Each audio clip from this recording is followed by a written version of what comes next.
Choose from there if you'd like anything. There's kind of a variety in there. Okay, I think we're good, Kara. Okay, awesome. Well, welcome everyone to the HRC meeting. Today is Monday, December 9th, and we will go ahead and call this meeting to. My name is Kara Pressy. I am chair of this committee, and I've lost my word tonight, apparently, and member of this commission, and I use she, her pronouns. We'll go ahead and popcorn to Robert.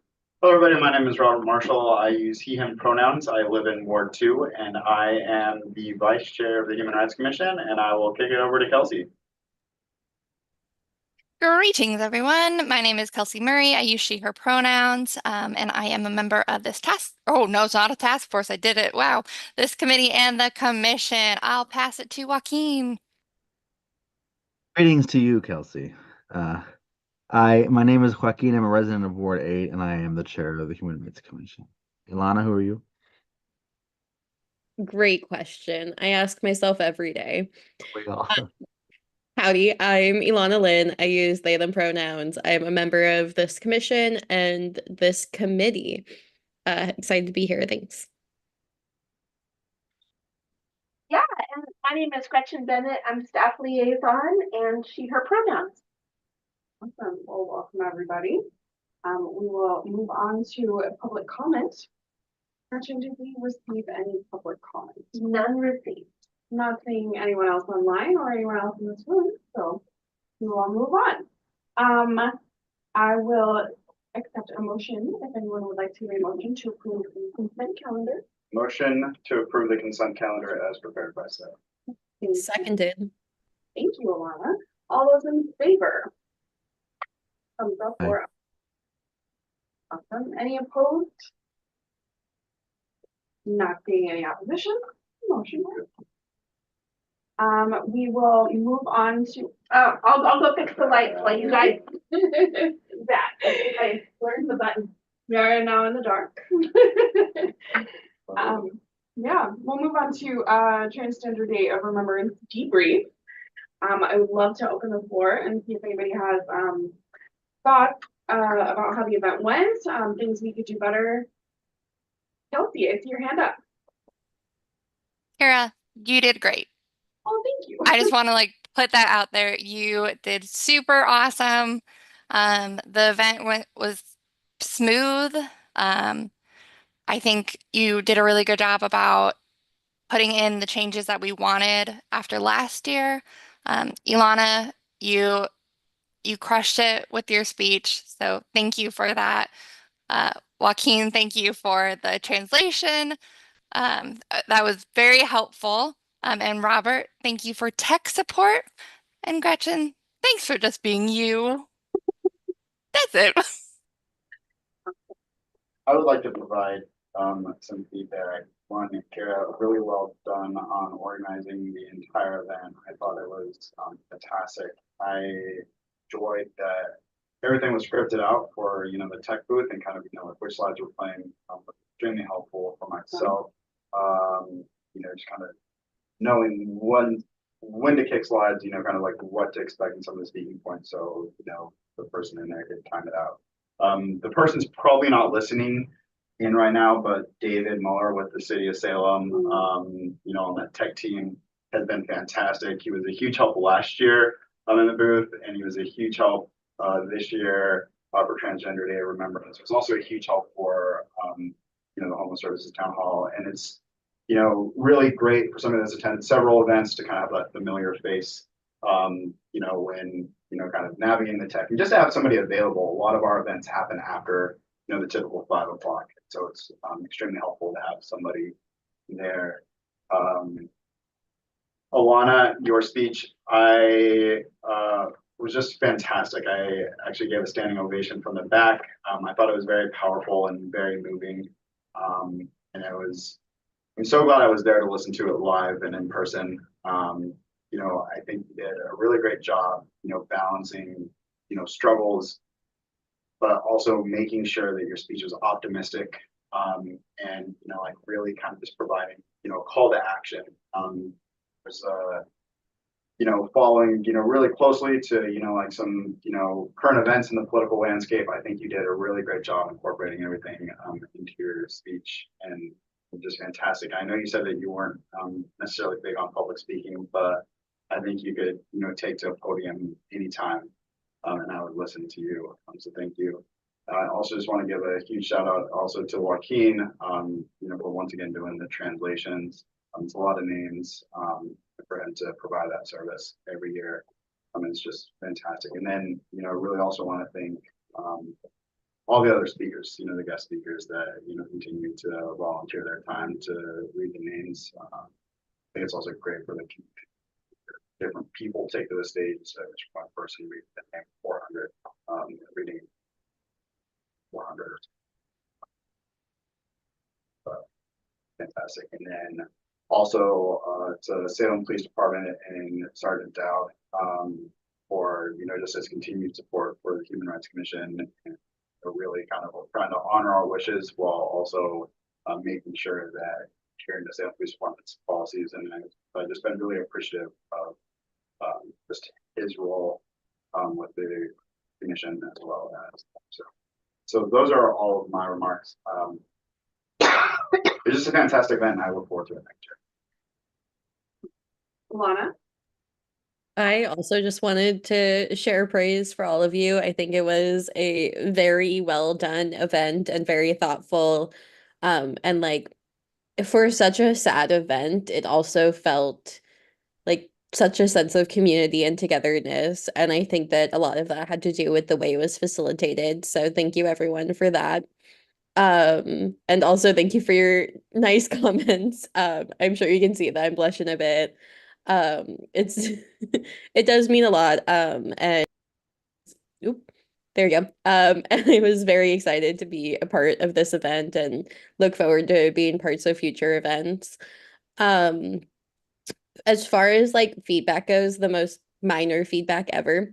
I think that we could have advertised a little bit more on the city accounts and through Capital Pride. You know, just minor critique for future years or update for future years. And then I also would have loved if the people who were reading names could have introduced themselves, or if we could have said what their names were. Um, specifically, like there was one reader who I appreciated so much. They were wearing an American flag tie. I don't know their name. But they stopped and looked at every single photo that came on the screen and like acknowledged them. And I found that very impactful and I wanted to know their name. So I guess this is kind of like I wish I knew them. And I think other people also might have. So that's it. Thank you so much for a wonderful, thoughtful event. Healthy. I think one, I want to acknowledge, and I don't know this person's name, but the person who like randomly volunteered to be a reader at like the last moment, amazing. That like Seriously. super. Who? No, I said seriously, it was Oh, awesome. yes. Fantastic. That was great. And going to Ilana's comment, I think the speaker that you or the reader that you were referring to, I feel like their pace that they did was so like more impactful because they paused. So I would further encourage readers to go slower, to really let everyone kind of take that information in and give a small amount of space to that life. So I think that would be the only feedback I would have. I would also say that, next year if we did encourage readers to kind of take that 1 or 2 second pause after the names, also gives that person in the booth and I think like a little bit more time to kind of recognize that transition to the next thing. Some people do speak a little bit faster than others. I know this myself a couple times, and I think I got a little clicker happy and preemptively clicked ahead of time. So yeah, I think just encouraging that. But I also think, to that talking about the person making that pitch hits, I think it also speaks a lot to Joaquin's ability to, put together that translation guide. Because a lot of those names are difficult to pronounce for something that he's primarily just an English speaker, a native English speaker. And I think having that translation guide probably definitely helped with that person. I don't want to speak for them, but I would imagine if I were in that position, having a guide that helped me pronounce the names would have been helpful. So yeah, I think it's great that we're able to kind of provide that service in-house to really help us with that. Yeah. Along the lines of what you're describing with the readers, and you added something this year that was a good idea about a dress rehearsal, but I know you experienced people arriving at different moments. Yes. I wondered if you would feel it's worth it to get a group together almost a week out or something and practice, or what are your thoughts about how to agree help? with that. I think it probably would have made people a little bit more comfortable with the stage and then talking to everyone at the same time versus talking to those who came in at this time and then, you know, others came in a little later. So I think that having something with the readers and maybe the speaker, Yeah, and the tech guy. yeah, and the tech guy to kind of go over. Yeah. I think that would be beneficial.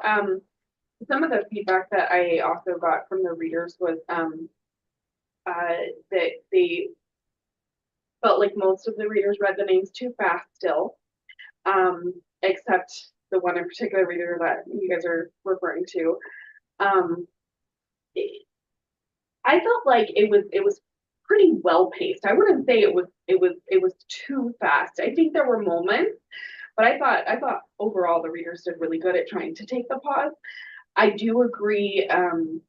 It's very impactful when they do take the pause, though. I think it speaks volumes. So I would like to see more of that. The other feedback that I got was having individuals sit on the right side prevented them from being able to see the speaker because of the computer being on the podium. Oh. So that was something that they potentially wanted addressed. I'm not sure how we could address that though, because they also really liked having the computer in front of them playing the slideshow. That was something that was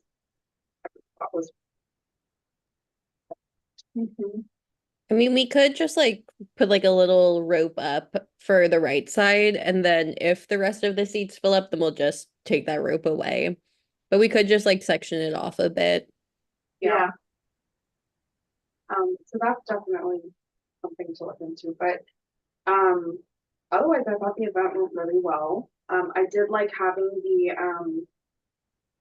resources available, and they were able to speak with quite a few people. I felt like. Did anyone have any thoughts on that? Is that something we want to continue? Absolutely. It's going great to provide that space for resources that are going to specific. I think it also allows us as a commission and various committees to give an opportunity for a lot of our amazing community-based organizations to get word out. I hope a lot of those organizations look for opportunities to engage with people and to share their resources.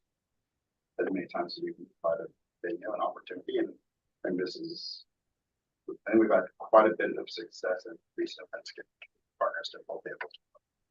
Yeah. As long as they're willing to come, I think we can find it. I really liked how it was a part of the event, but not distracting. I thought that the placement was really good. I liked it. Anything else on this? For the people, the resources that were there, I think that it'd be worthwhile mentioning that in the opening comments, saying like what organizations were there and what they were doing, so that way as people leave, they like if they wanted to stop, they could, and they'd be like have that primer, because sometimes it's scary to just like walk up to a table and be like, "Hi, what are you doing? How can you help me?"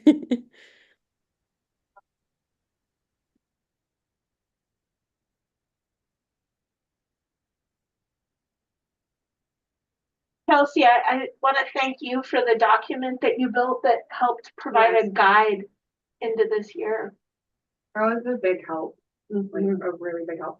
And I'm just going to continue it. So that way we just have it. I was thinking like maybe I should have put it on like Word No, I thought it was great. Okay. It worked great. It helped me a lot. So, um, okay. So just kind of a recap.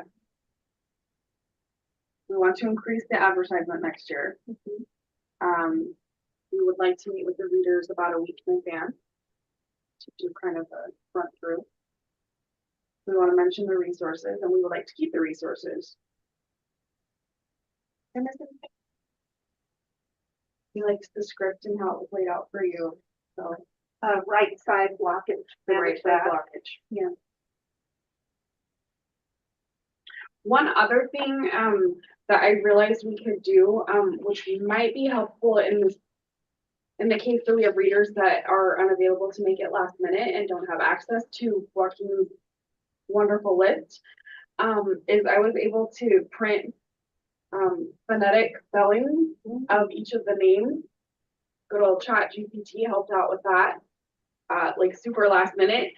I'm not saying they were all correct, but they were pretty close. So I thought about just kind of having that available. I still would like to continue having Joaquin, if they're, if they're still willing, do the pronunciation guide, but I thought that might be a good backup. Does it make sense to flip it and create that and then ask Joaquin to review it to save Joaquin time? I don't know. Yeah, I think I hope it's beneficial to be able to hear the names being pronounced as opposed to reading. Not everyone knows what phonetics are supposed to sound like when you read them. Yeah. And quite frankly, this year I've done it. This is my third year doing it or fourth year doing it, reading them in advance, and this year was the most that I had to look up that were non-Portuguese or non-Spanish or non-English language names. There's a lot of Turkish names. There were quite a few. Um, uh, I think there was a couple like East Asian. I'm not really sure the origin, but I had to look them up. I didn't know what they were, so there's really no substitute for that. So I do spend some amount of time doing that while I'm recording. I like pause the recording and get the names down. So I'm happy to, of course, to continue doing that. Yeah. I do also think it'd be worthwhile coming up with a backup option for if Joaquin does not have capacity or, something is happening, not to put all of the pressure on one person since we have, a year to prep. Yeah, definitely. One thing I would like to explore, and just thinking out loud, I love the candles that we had on top of the stage. Granted, there was only 3 of them, but I thought they were really great. And I wonder if there's a way that as we move into planning next year, I think like luminarias that like people could like either maybe like write a message of hope or something. Like you see them, like I've attended like some, like I attended a walk for breast cancer one time in Independence, and this was like years and years ago. Where people could like decorate, bags and almost like flip the stage with either somebody's name on it or like a message of hope. And I wonder if like that's something we could consider. I think it kind of helps set the mood, like those 3 lights, and I think maybe there might be a way to explore it, and then also kind of maybe encourages a little more participation from the community. I like that idea. I also wonder if this is something where we could partner with the Capital Pride to, they have the largest base of people who are interested or affected by this day. So maybe it's something where we could co-plan with them even. Um, just an idea.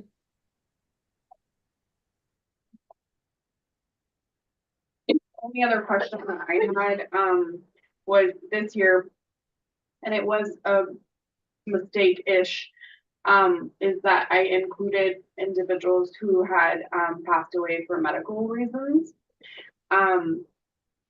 It was a mistake, but at the same time, I still felt like it was relevant due to, healthcare not being equal for everyone. What are our thoughts on continuing that, or do we want to go back to the way we were previously doing it? Does anyone have thoughts on that? Go ahead, Kelsey. I know we talked about this, Kira, but I feel like that is appropriate. Because as you said, there's so much like discrimination within healthcare, a lack of access.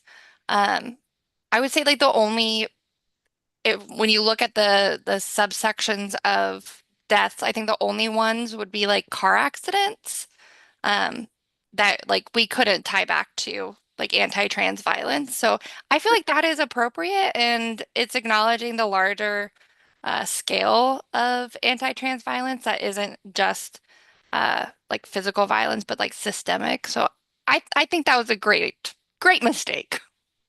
I agree. Yeah, and I think like you mentioned it in your opening remarks, and I think that that was the right thing to do. Just in case like some person who disagrees with the day got a hold of it and was like, they're artificially inflating the numbers. Yeah, I agree. Okay. Awesome. We'll continue that for the future. Okay. Anything else on this topic? I know I already asked that once. I'm sorry. Okay, so let's move on to next steps on SMART Eagles. So we have a couple things that we could go to on this. But I wanted to hear from you guys which one we would like to prioritize next. But we have the host at least one community forum with a member of 15 attendees focused on intersections of queerness and other identity or need. We have that same thing, but focused or a forum with healthcare leaders. Same thing again, but with houseless.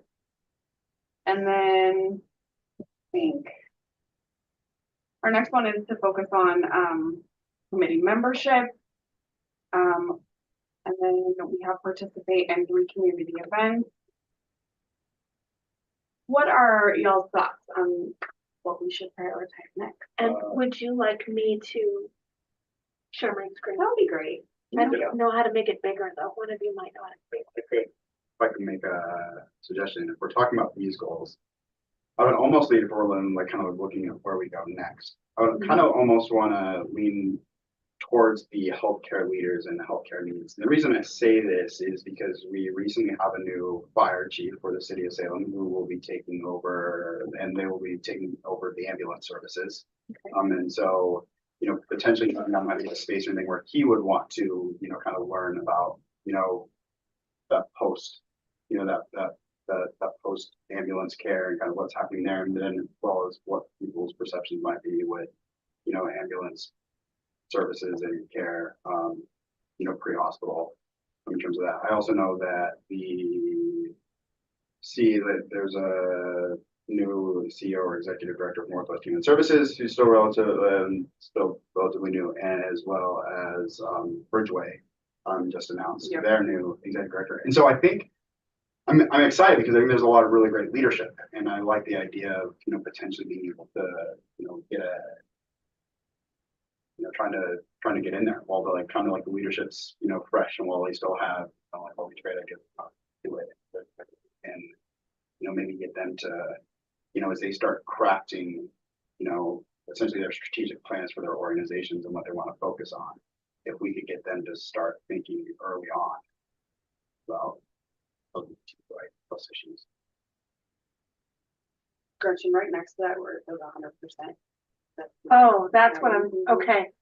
Oh, thank you. You're welcome. Okay, friends, that'll be a little easier for you to see. Thanks.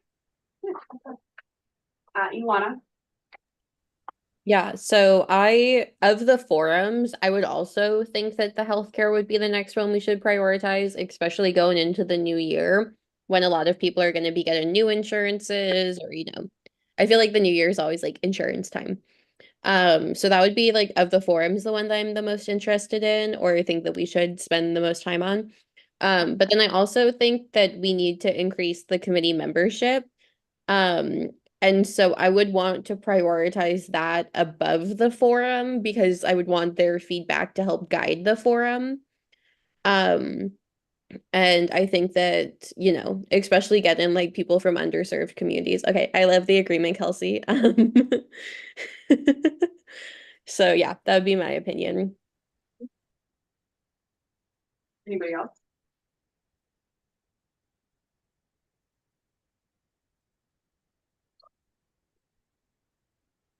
Yeah. I agree with Ilana. I want to see the increased committee membership. I will say I think the healthcare leaders forum rather should be probably also started as soon as possible in the new year, only because I think it'll take a long time. I think getting Salem Health, the Salem Hospital, as one of the largest employers to really have buy-in is going to take a while. Finding someone to contact, I think, convince can take a while.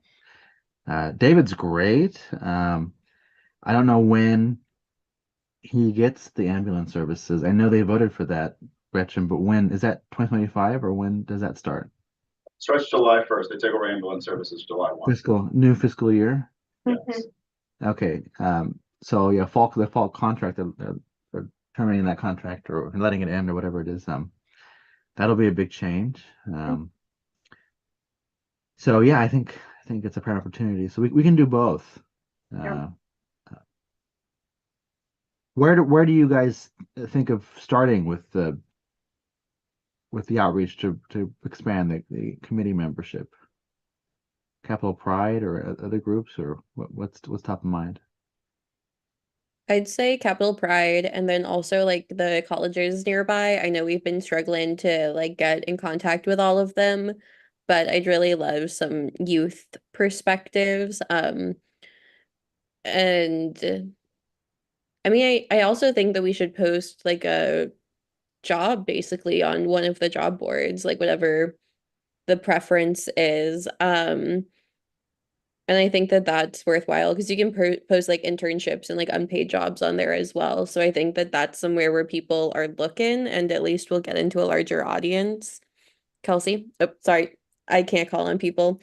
Um, Kelsey, go ahead. One, my cat keeps thinking there's someone like at our front door and her eyes are very big and I'm like, please don't do that. It's a little scary. I think we talked about sending it over our listserv. It'd be cool if the city could do a social media post. Um, and then like just emailing like our partners, like specifically advertising the committee, membership on the committee, um, and Capital Pride would be a good place to start. So I think um, kind of drafting out a call for members would be a good idea. Gretchen emailed me, I think today, about giving a talk at Willamette in the new year about the commission broadly, but I would also be happy to plug this in particular for those folks. Is that true, Gretchen? Is in the new year? Yes, in January. So you could plug this as an example of getting involved. I think too in our communication, I think would be helpful to remind individuals that they don't necessarily be a commissioner on the Human Rights Commission to get involved with. I think some people might think, well, I would love to get involved in this particular topic, but I'd be so say also you could also potentially ask talk about it first. We have a professor from Western that will be talked about commission related topics. We might ask that, so they would be willing to share within their class. Happy to. Great. One other thought, Kara, I wonder if we've asked the readers before. I was just thinking that. I think Yeah. that would be a great idea. Yeah. I really like that. Could we would you like me to draft the letter and I can work on that with you? Sounds good. And then we can send that out to our partners and our readers. I love the idea of you reaching out to your contact. And Joaquin, if you could plug that, I think that would be great. I also have a contact at Chinook that I didn't think about that might be a good option as well. They teach the DEI cultural competency class over there. So that might be an option as well. Alana, sorry. Another idea is we could see if Capital Pride has any events we could table at and, get one of the community events and mark it in for this done. I know that they have their ball coming up at the end of December. Might be too late to get in on that. But they also have like climbing events, and maybe we could just come with like a couple flyers and climb with them, or I don't know. I think that it's worth reaching out and seeing what they have on the horizon. I think that's a good idea as well. I think we could also, speaking about inviting our speakers, we could also ask those organizations that they wouldn't mind sharing their broader networks that might have, individual like DI organizations might be sharing. Yeah, that's a great idea. Healthy. Tara, I don't know why I didn't think about this. I have the contact information for Chemeketa's like LGBTQIA plus coordinator that I will send you. Okay, yeah, that would be awesome. May I ask where that wasn't in the handoff document? I didn't know them when I made that, okay? Gosh. At one point I would really love to have someone that's both a member of this committee and Capital Pride, because I really would love to see some joint work together. Because I mean, why not? Those are, yeah. Go ahead, Ilana. I am trying to get on their board currently. Okay. So that might happen. I also have a friend who's applying to join the commission and would also join this committee, who's also connected to Capital Pride. So that could be happening. They don't have to apply though to just come here. Yeah, they also just want to. Okay. Well, remind them that the next meeting is January 22nd. We'll expect to see them there. They were the one who was at the Transgender Day of Remembrance with me, so they've kind of met some of you. So I can work with you on a letter. I'm gonna get that out. Is a social media post possible? It is. I just Okay. need to either build one and offer it to them or ask them to design one. We can certainly ask for that. Do you want the committee's help in designing? Would that make It always easier? helps if anybody has time and interest to design something, or I can ask them to do it, but they love the help and welcome the design work if anybody wants to do it. Anyone want to do that? If not, I can do that. I can do a social post. That would be awesome. Yeah, just if you can CC me when you draft the letter so I can use like some stuff from that. Okay. So, how about this month, if everyone is okay with it, we focus on membership, making connections, and then next month, we can start on really planning the healthcare forum. Does that sound good with everyone? Should we come up with a list of who we want to contact for the healthcare forum first, so that way we can make those requests in the new year? Yeah, I think that would be a good idea.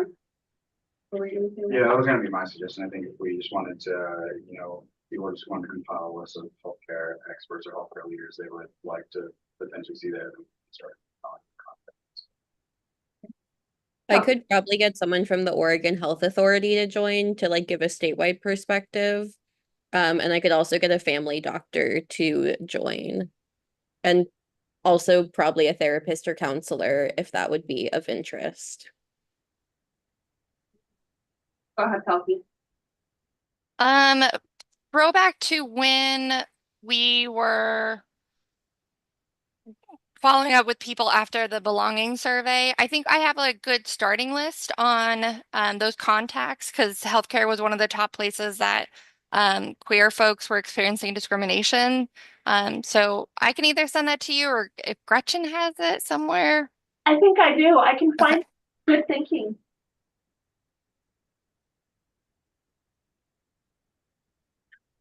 Is the list something, I know you said we already have something compiled, but do you guys want to make suggestions now, or do you want to bring that January? What are your thoughts? because we could send out the list so we're not duplicating work.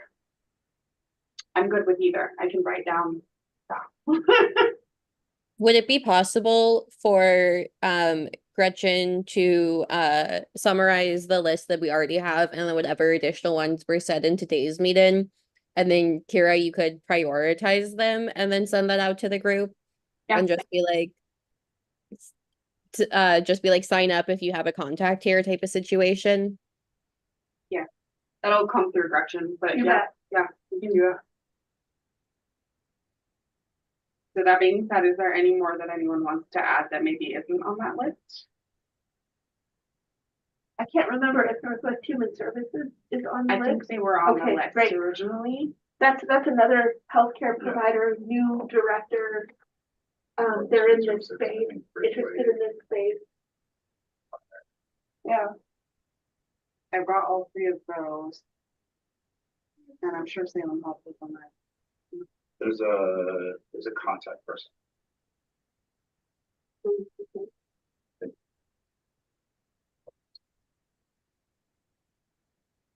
Okay. I think I can, once we reach that point, got a couple people from the start.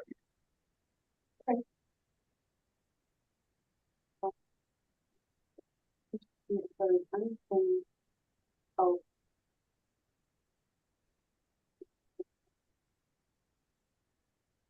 So the first two steps, honestly, that we had already identified was just identify and then contact. Everything else is going to be the actual organization and setting a timeline. So we can get that done this month and come January. Hopefully maybe we've already made contact. That sound good?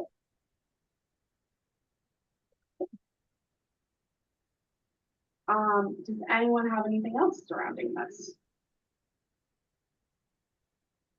You might get time back, guys.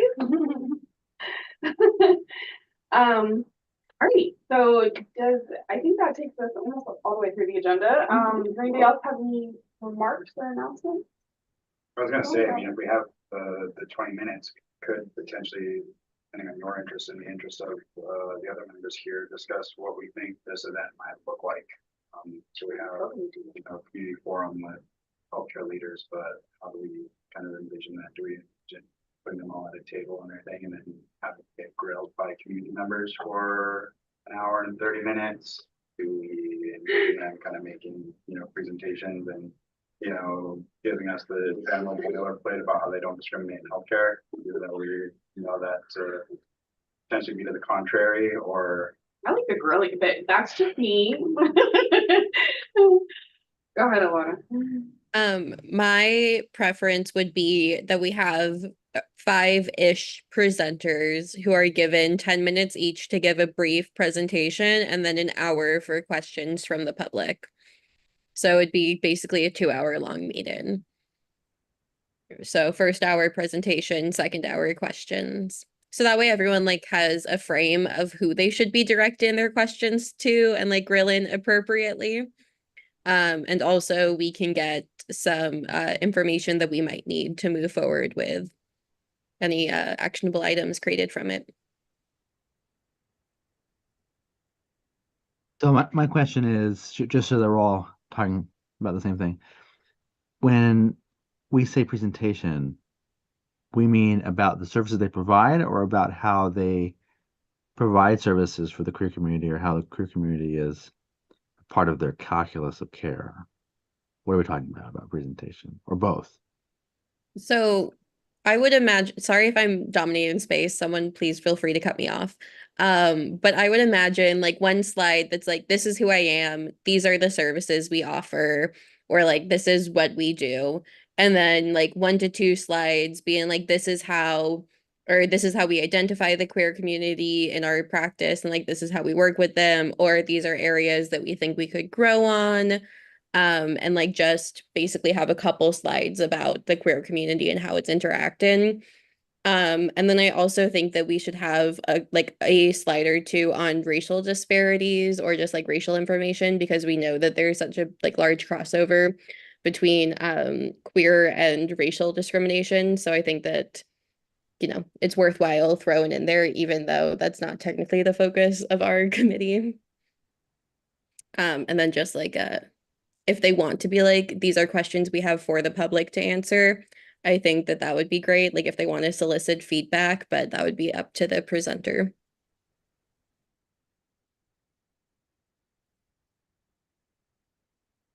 Anyone else have any thoughts on what they'd like to see? I guess what is the goal of this? Is the goal for the public to learn about services, or is the goal for healthcare providers to learn how to uh, do better and be better about serving the queer community, or is it both? I mean, I think the original thing that was written up was that it's a focus on healthcare needs and concerns of the community.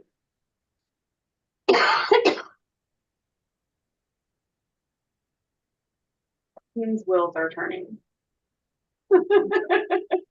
Uncommon. I yeah, I remember this originally being formulated as just that it's for maybe not an accountability mechanism, but trying to hold healthcare providers accountable for how they do or don't serve the queer community. Now, I'm not really sure if what Ilana has described really aligns with that goal. Although I think there's a lot of merit to like having them talk about how they provide services and what sort of they provide. And I'm struggling to find a way to have an event that um, does the first goal, other than like inviting an expert to come in and talk and have them be in conversation with healthcare providers, and then have an open kind of public conversation about that. But then that raises questions around who would that be, who would that expert be, and how could we finance that? How would we get them here? So for me, that raises the question of what goal do we want moving forward, kind of independent of what the original goal was.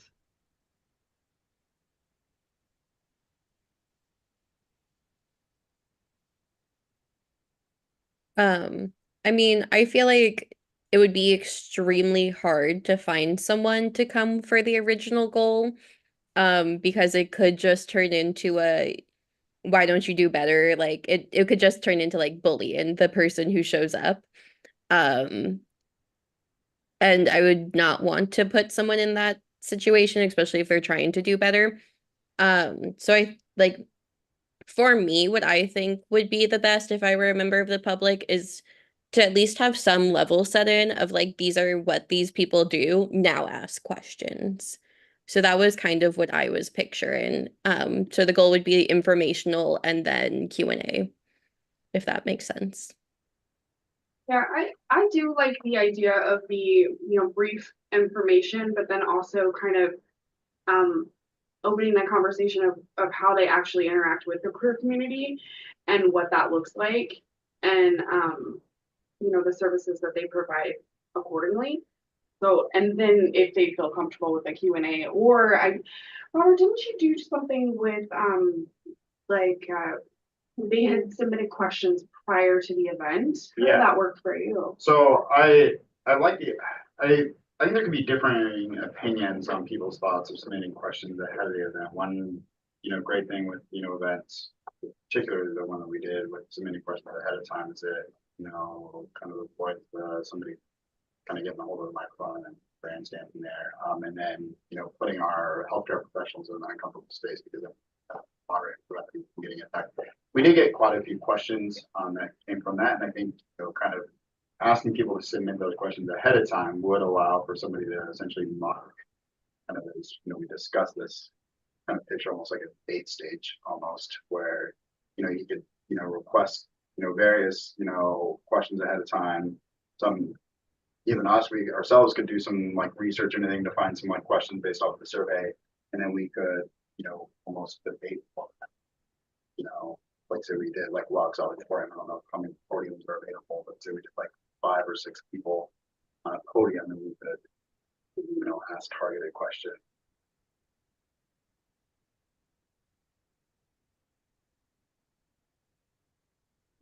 I think I would also like to see a place similar to what you're saying, that members of the community can voice concerns or questions regarding their healthcare in a safe place, where they could get answers. But yeah, again, do you want to ask? I like the idea of submitting questions ahead of time, especially for the presenters. But I also think it depends on how many people we expect to show up to this. Because like if we say there like it's just a Q&A and only 5 people show up, it's it probably won't last that long. And then there's like not that level of expectability for the people we asked to present. Um, so I don't know what the right answer is. I just, unless we expect a huge turnout, wouldn't want it to be just Q&A. Is that what you were suggesting, Robert? I didn't get the sense that you Oh, were no, suggesting. I wasn't Yeah. strictly suggesting anything. That would just be a Q&A. I think if we were talking kind of how I would redo a Q&A portion at another event, be something similar to, maybe part of the question, maybe to each individual. I also would say anything that, when we did, what you use the Home Services Town Hall, almost kind of like a recent benchmark. I also wasn't expecting that many people to show up to that event. And I think we probably could have stretched that event out for a lot longer and even still didn't get a chance to ask all the questions. So I don't think I think only 5 people showing up and everything, how do we fill these professionals' time? I don't think would necessarily be an entire thing. I mean, especially if we look at some of these organizations that were invited with brand new leaders. I mean, even just a simple question, I think, is like, where do you see taking this organization in the next 18 months in terms of your LGBTQIA plus, healthcare policies and initiatives? I mean, that alone, I think, could, give almost all those organizations 5 minutes to talk. So I don't think we have a problem filling their time. I think we could ask some pretty challenging questions if we thought that's where we're running low on that. Yeah. I think the strength of Ilana's approach of requiring them to present and attest to their policies and approaches accomplishes 2 things. It kind of democratizes information in a way. I mean, so even though it's not an antagonistic approach, the listener is going to get a lot out of that. The way they approach things, the way they talk about things, the way that they do or don't have healthcare for the community. So they'll learn as much as another approach. And 2, for a provider or a service provider or health provider to even arrive at the place of giving a presentation about queer health, that's pretty remarkable. I mean, you have to have a pretty robust understanding of your organization or hospital's position on that to even give a presentation like that. And so one of the more subliminal things is that we're kind of forcing them, if they agree, to think about what is our healthcare, what is our policy around LGBTQ health, and what do we do for trans health? What is our outreach? And if they don't have good answers to that, then they'll either say no or reveal that in the course of their presentation. The opposite is true too. So I think there's a merit to that, and I think that should be followed up by a Q&A forum and the style that Robert just described. Yeah, no, I would agree, and I think also that approach, the short presentation followed by a Q&A accomplishes both. I mean, we're getting that platform, we're asking these healthcare providers to describe what the things are, but also provides that Q&A. One thing that I would definitely recommend if we do take this approach is that I think one thing that we did not have enough time for was the Q&A at the Home Services Town Hall, and so. To that, I know that a 2-hour event can be a little long for some people, but I do think that providing that opportunity to ask those questions, so we're not just asking 3 of them, calling it a day. Okay, Ilana. So just, coming up with a secondary idea. If we don't want to do the present or if we decide not to do presentations, we could always do a moderated discussion where someone would ask set questions that would be the same information on the presentation, like what does your organization do to address queer healthcare, or something like that, and then go into public Q&A. And that's where we could also incorporated some of submitted ahead of time questions So that way it feels all like Q&A time, but there was still a ground set in at the beginning.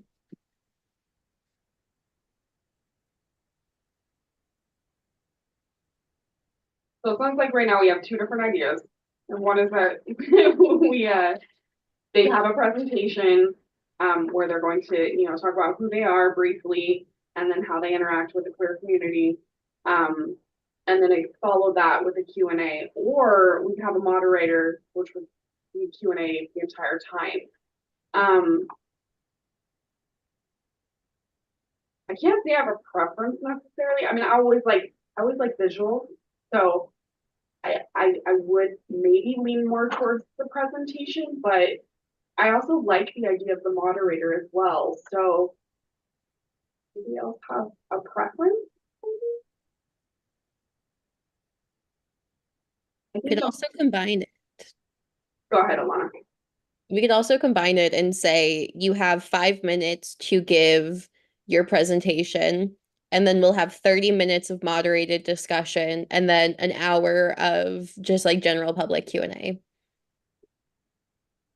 I just think if we do a moderator, we have to find someone else other than me because I am not that great of a public speaker. I can moderate. This is very similar to what I do regularly. I think about the moderator after the presentation too, Ilana, is that anything they don't say or, for whatever reason, could be, you could ask them to expand upon it in the moderated section. And if there's 5 to 6 orgs, then that's a 2-hour event right there. Yeah, I do think 2 hours is what's needed to cover this. I'd even say we could do 3 hours, but I don't want to push that. I do like the idea of having both. I think that would accommodate people who need the visual and people who want to actually hear more and ensure that they're addressing things that we want them to address. So I like both. Okay. I will say, just as we're, as we're looking down the runway of this, if they're going to do a presentation and a moderated panel and questions, I anticipate there being, it's going to be an uphill climb to get folks to come to this, participate in it as presenters and people in the moderate. So we'll have to really think about how we're going to get them to do that. Because it's different from the homelessness town hall because it's not necessarily resource sharing. There is an accountability component, a probing component to it that really wasn't for the other town halls. So it's easy to say yes to, I mean, it was a wonderful event and difficult to put together, but it's easier to say yes to the homelessness service town hall than it is to say yes to this. So we'll have to think about what that means for us as we're organizing. Yeah, I think we're definitely gonna have to have some transparency as we're asking these individuals to participate in this so that they're fully aware that there is that level of accountability that people are going to be asking these hard questions. So I think I do have a lot of connections in healthcare through my day job. So I feel pretty confident that I can get us at least 3 speakers.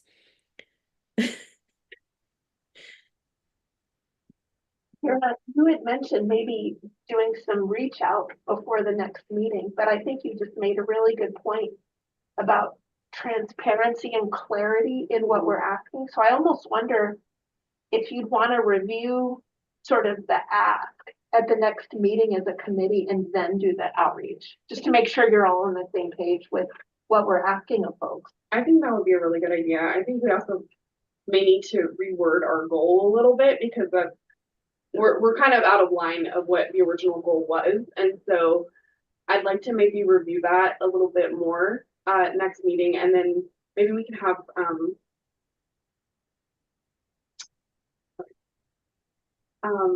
with the goal of transparency, maybe we can have something put together for kind of our thoughts and what we're actually asking, them to be talking about and presenting. So kind of like an outline for them. I could write a draft proposal for our next meeting of just like what I think run of show would be and like the goals and objectives. And then we could discuss that if I think that would be great if everyone's okay with that. I love that. Thank you, Alana. All right, we have 3 minutes left. Anybody have anything else on this?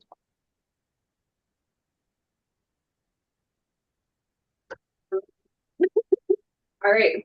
So we will move on to item 6, which is member remarks and announcements. So, does anybody have, oh, Kelsey, go ahead. Salem Speaks Up tomorrow, Laux Auditorium, 6 p.m. Doors open at 5:30. Be there. Thank you, Kelsey. Is that gonna be on Zoom or is it just in person? You know Just what? Just in person. Go ahead, Kelsey. CC Media cannot, here's an update for you, cannot tape it, run it live. So this is a just in person. Oh, Kelsey, you knew that from talking. yeah. Sorry. Good.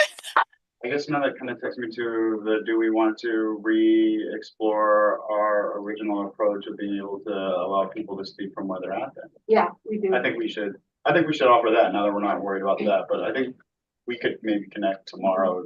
Just I maybe figured not you'd real want quick. to do that. Yeah, I would, Might. now that we're not answering, I'm sorry to take you 5 minutes, but with the ability to now, I guess, make it kind of more comfortable for speakers, I would like being able to run mics to the audience. All right, y'all. Does anyone have anything else for the good of the order? All right. Do I have a motion to adjourn? So moved. Seconded. All those in favor? Aye. Have a great night, and I guys have another meeting. So. Bye, y'all.